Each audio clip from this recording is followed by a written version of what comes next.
Good morning, Math 20-1s. Happy Monday. We are going into our second week of remote learning or distance learning, learning from home. I hope that after week one, that you guys are starting to sort of get a handle on how you learn best and how you need to pace your week and set your week up. What I will be doing is I will always be releasing your entire week's worth of lessons on Monday. And the reason why I want to do that is because for most of you, it is not realistic to sit down on Thursday to do your lessons.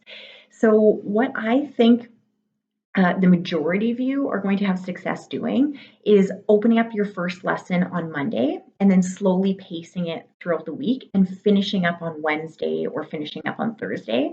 Remember, this really is about figuring out what works best for you, what works best for your family, how you learn, right? Math, though, like me personally, I would be doing a little bit every day, right? That's how I would learn best, but it's something that you sort of need to figure out. So, a few things that I wanted to go through with you. Um, okay, so this week you're going to be getting two lessons, right? So, week one, you just did simplifying radicals. That's it. This week, or sorry, not radicals, rationals. This week, you're going to be multiplying and dividing rationals. And remember that rationals are fractions, right? That's it. And then next week, you're going to be adding and subtracting. So you're only getting two lessons a week, which is actually about half of what you would be doing if we were in class every day. Granted, it's much harder to do this at home on your own, right? One thing I guess that I'm worried about is I am worried about you not keeping pace. So this is going to be something that if you fall behind, sometimes students just get really overwhelmed, and then it's going to be difficult to maintain that pace. So I really need you to work hard to not fall behind. We are cutting things. An entire unit is going to be cut, and other units, we're taking certain things out of units. So we are definitely cutting things which is going to be to your advantage, but don't fall behind, okay?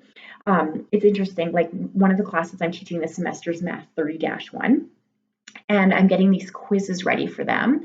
And they cannot use calculators on a lot of their quizzes. And the reason why they can't use calculators, it's math that they should be able to do without using a calculator. And it just happens to be fractions, multiplying fractions, adding and subtracting fractions, which is this concept from 20-1, right? So what I'm going to be teaching you this year or for the rest of this year in math is exactly what you need to know to get into Math 30-1 or Math 30-2. Okay, so please work hard at trying to stay on pace. A lot of you have been reaching out to me with homework questions, and a lot of you haven't. So those of you that have been reaching out to me, continue to do so. Like, you don't need to apologize. You could ask me as many questions as you want. And those of you that haven't reached out to me, I would encourage you to, right? If somebody else asks a question, I post a video for you of the solution, then that's great. But if there's a question that you legitimately can't do, just send me an email, and then I usually write back and I say, okay, as soon as the kids are leaving me alone, I will write or I'll do that video for you and I'll post it. Okay. Let's talk about assessment. So they have not decided how we're going to assess you, though my guess is by the end of this week, they're going to say, okay, this is exactly how we need to roll out assessment. So we do know that in high school, I need to assign you a grade. Okay. And everybody has a certain grade right now, but that's not the grade that you're going to finish with. So I'm going to have to be doing some sort of online assessments with you. This week, I'm pretty confident in saying that if I release a quiz or something this week, it will be formative. But my guess is that by next week, we'll have enough information where I will be giving you some sort of assessment that you'll be sending back to me, and it will be graded. Okay, and it will count towards your grade. So just keep that in the back of your mind. Midterm, we could scrap that, right? Like what we'll do is probably that whatever weight was assigned to the midterm, it will just be distributed either on quizzes, exams, final exams, something like that. So for now, don't worry about the midterm. Just work through this. When we are done rationals, I'm actually changing how we're going to be the next unit. So the most important unit, hands down, to get into Math 30-1 is trig. completely different from Math 10C trig. So I'm going to be doing trig next. So once we finish rationals, we'll go into our trig unit so that I could just take my time with that, be really, really thorough with that.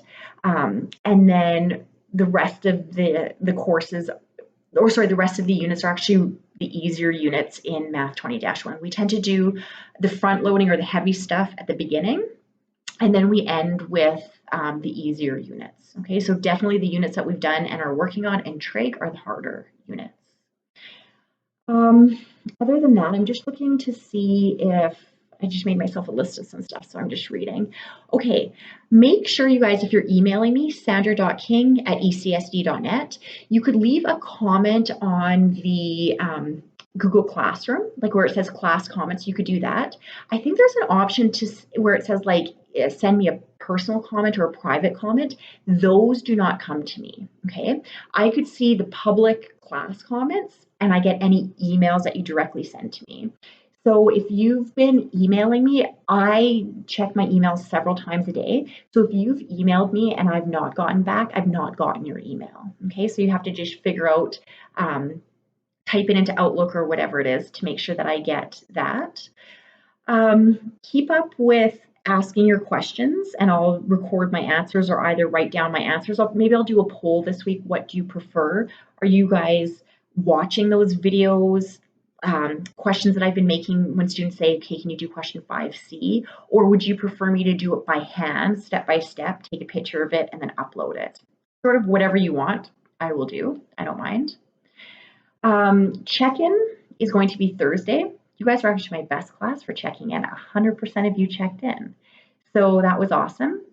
Other than that, nothing else really to report other than, like I said, I'm pretty sure next week you're going to be getting your first either exam or quiz that I'm going to be grading. I'm not really looking forward to that, but it is what it is.